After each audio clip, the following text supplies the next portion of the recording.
Hey guys, today I invite you to solve some endgame puzzles with me to test your endgame. I prepared 12 puzzles for you to solve, and each I'll give you no more than 1 minute. If you can solve them all without any problem, that means that your endgame understanding is pretty good already. If you have some struggles, feel free to pause the video and think for as long as you'd like. And now let's just get started. So number 1, black to move, and your pawn goes up because I'm showing the position from black's perspective. Let's start thinking. I set a timer.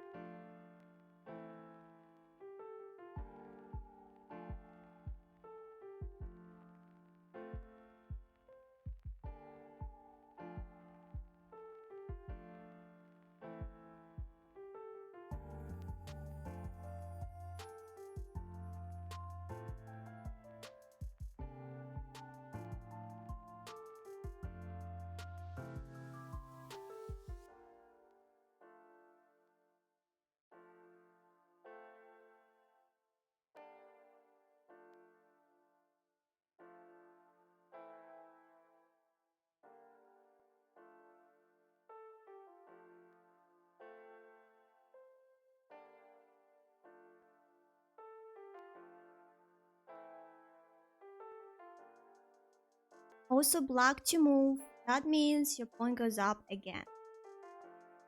Let's start thinking about this path.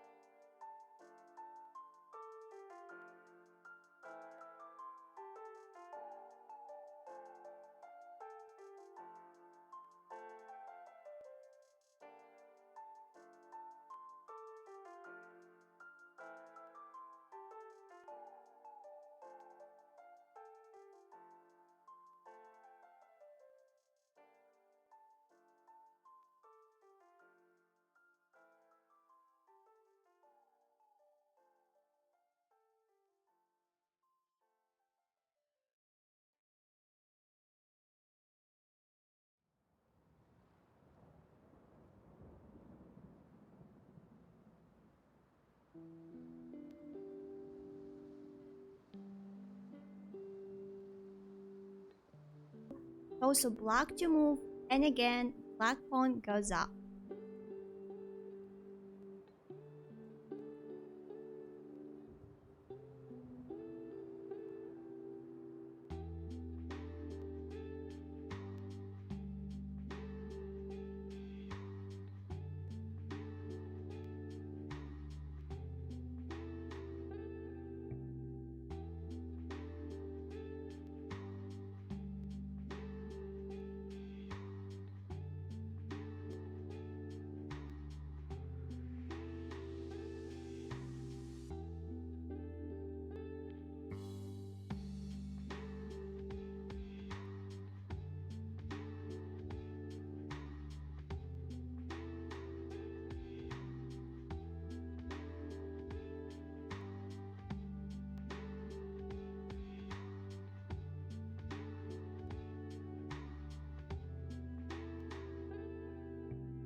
So number 4, black to move again, and again black pawn goes up, white pawn goes down.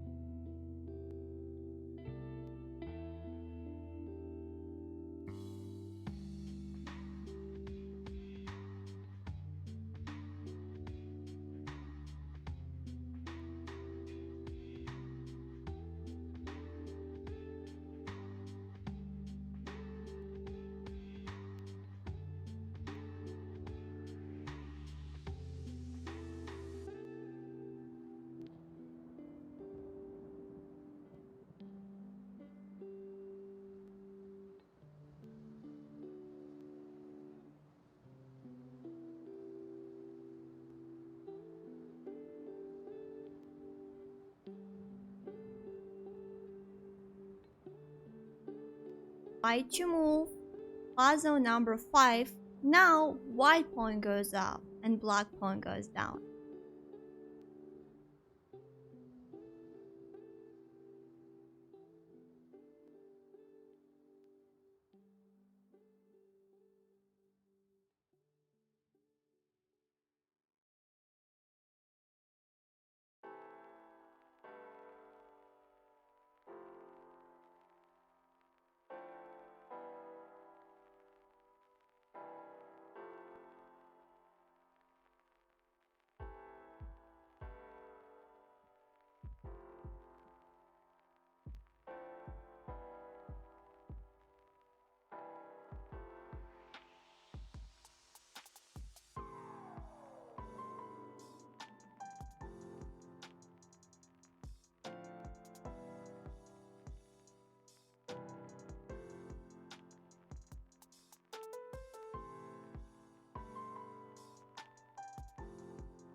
And let's go to puzzle number 6, black to move. And as you can see, black pawns go up.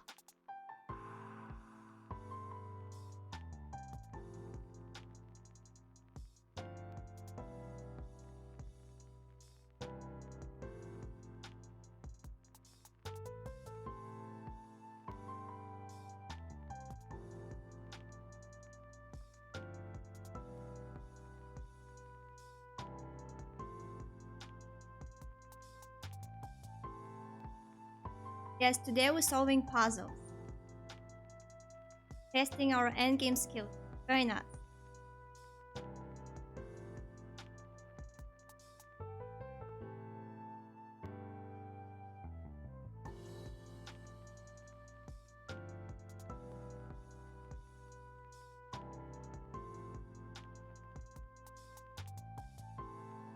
Okay, next puzzle, black to move, black pawns go up.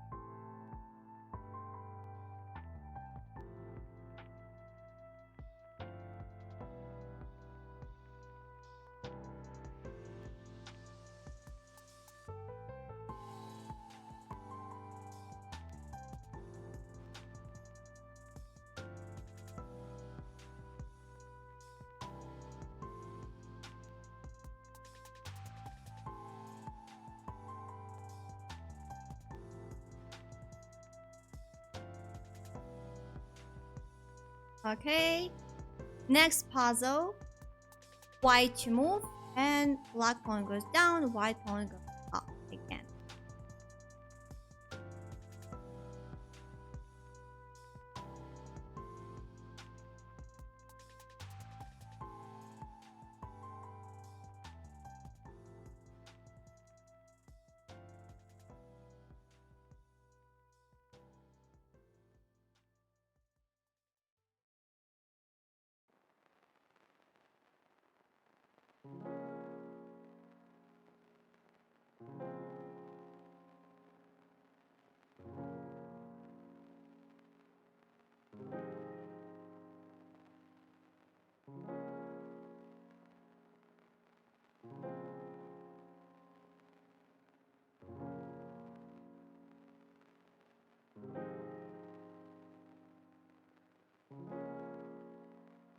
And puzzle number 9, black to move.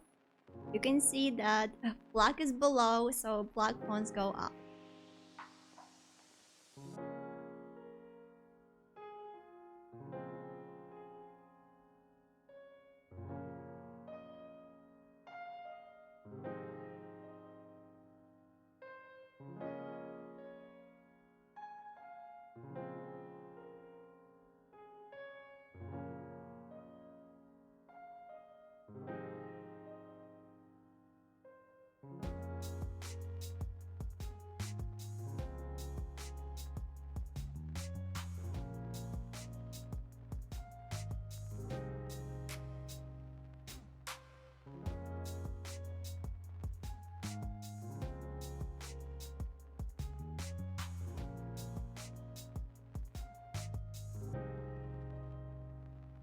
Alright, just 3 more puzzles left.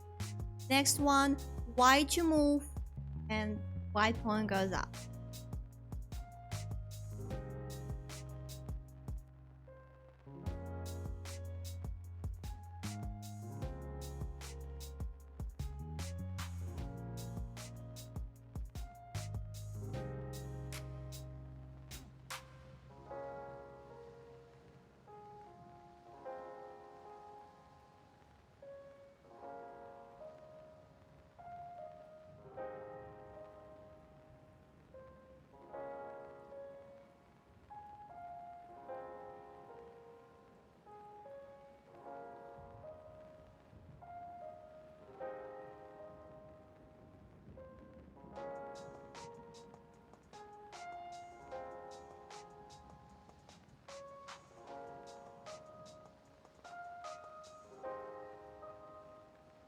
Puzzle number 11, white to move, no pawns.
And the last one, black to move. As you can see, pawns, black pieces go up.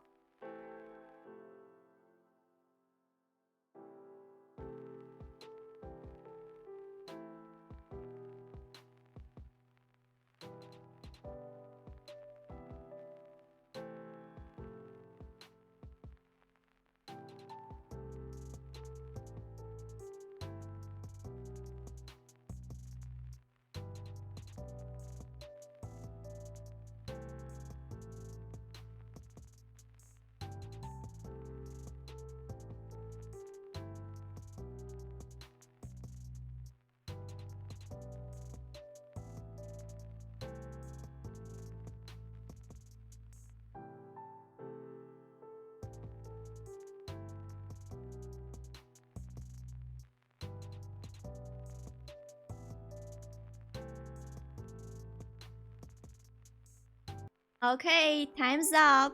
So let's start checking our answers.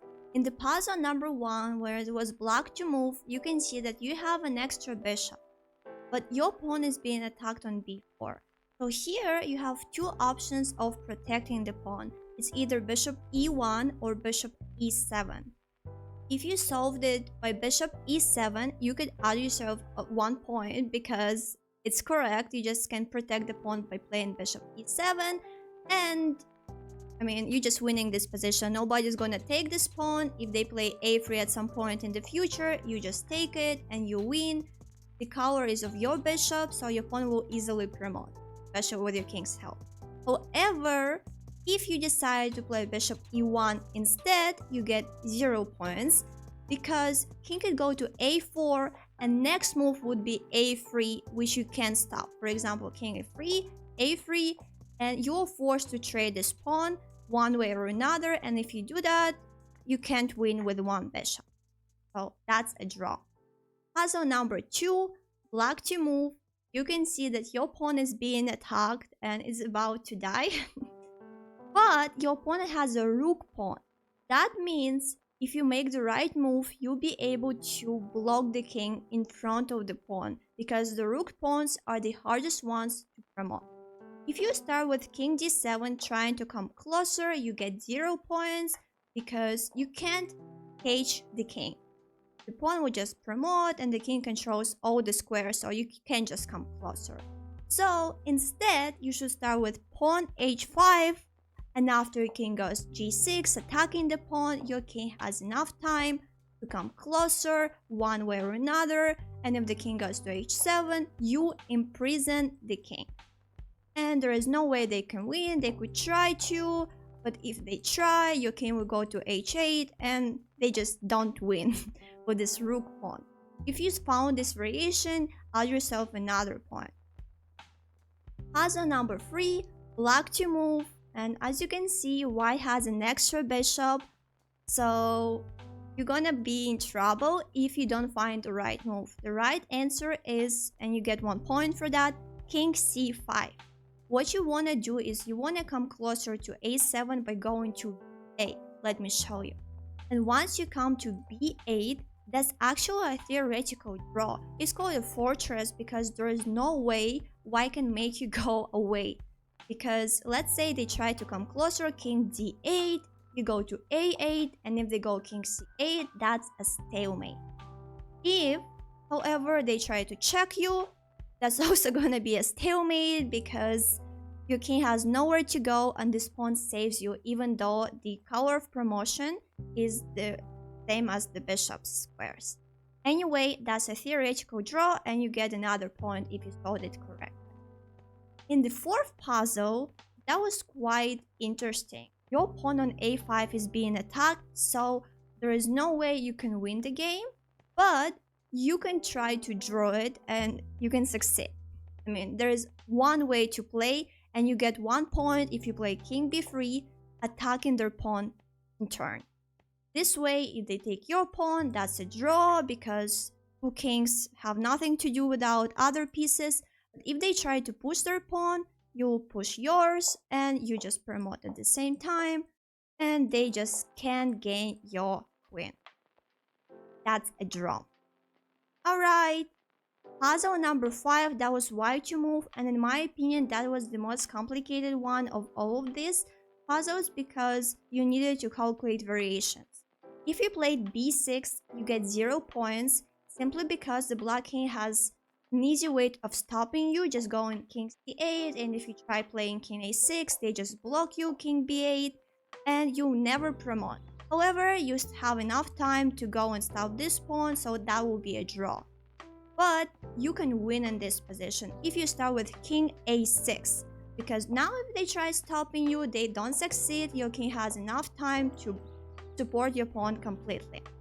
But if instead they try, after king a6, they try promoting first, your pawn is way closer, so you'll be the one who promotes. You start with b6, and after that, after b6, you play b7, and your queen promotes first, and you easily stop this pawn one way or another. Okay, puzzle number 6. You are black, and as you can see, white has one more bishop. Even though you have more pawns, doesn't matter because they have one more bishop. If you just try to defend your pawn on b4 by playing bishop c5, you're gonna lose. What can you do? Correct. You can play b3, and for this move you get 1 point. b3, that's a breakthrough. What they can do, I mean, nothing. If they take your pawn, you play a2 and they can't stop you. Even if they don't take you, they still can't stop you. You threaten taking on h2 and promoting. So that's a very typical idea in pawn endgames. You sacrifice one pawn to promote another one. And in this case, black is winning. If you found b3, get 1 point. In puzzle number 7, that was also black to move. And yes, the right answer is h3. And turns out the king can't stop both pawns at the same time. So if it tries to take this one, you promote this one. If it tries to stop another one, it can't because you have 2 pawns. However, if you choke on g3, you get 0 points because the king just takes and attacks another pawn just on time. So nothing works for black here. Puzzle number 8, that was white to move, and at first sight you can think that white is winning and you just need to gain the c3 pawn and you will win. However, there is no way to get this c3 pawn And turns out white wants to draw because the next move for black would be c2 and then c1. That's not something you wanna allow to happen. So what can white do? There's just one move, and the correct answer is bishop to a4. What is it doing? Well, you're sacrificing on e4. If they take, you're gonna get an easy draw here because at any point you can sacrifice your bishop for this pawn on e5. Instead, black would try playing c2, but here you get king b2, and that's why you played bishop a4. You wanted to attack this pawn twice, and you take it just on time before it promotes. If you found bishop a4 with the idea to play king next, you get 1 point. Next one, puzzle number 9. That was black to move, and I love this one because it's quite forcing. The correct answer is just take the bishop, they take you back, then give a check and trade the rooks and go to a pawn endgame with a pass pawn that they can't stop. Your next move is pawn a3 and you just promote because the king is too far away. I guess many people would just push the pawn here immediately. And well, yes, black still has a pass pawn, but it allows white to play and maybe stop the pawn, potentially bring the king closer, so that is very close to puzzle number 10. That was white to move, and at first sight you can think that, oh, I play king g8 and after that I attack the pawn and maybe I win. No. Think 2 moves ahead. If you play king g8, what will your opponent do? Correct, they will play h6. And after that, if you try to attack the pawn again, they attack your pawn and protect theirs. So they do 2 things at the same time, and you're losing your pawn on h5, and you're losing the game. Instead, you should be wise enough to notice that both pawns are rook pawns. So as in the previous puzzle, you may remember you want to imprison the king on h5 so that you'll be able to block it forever and ever and the pawn wouldn't be able to promote. You start with h6, making the king want to attack the pawn, and now king e7. And after king takes the pawn, king f6, and boom, the king is in the cage. It can go nowhere, it will always be stuck on h5, and if it tries to do something, your king will go to h1, and the rook pawn will never promote. If you found h6 with the idea to imprison the king, you get another point. Puzzle number 11. White to move, and you see that you have an extra knight which is being attacked. If you just move your knight away, that would be a draw. But your king is attacking the rook on e4. What can you do? You can distract the defender. Rook h3 is the correct move in this position. And they can't attack your rook because your knight controls g4 and g2, so the king can't attack the rook. It has to go somewhere. If it goes to f4, rook h4 check, you skewer the king, it has to go away to e5, and then you take on e4 and you have an extra rook.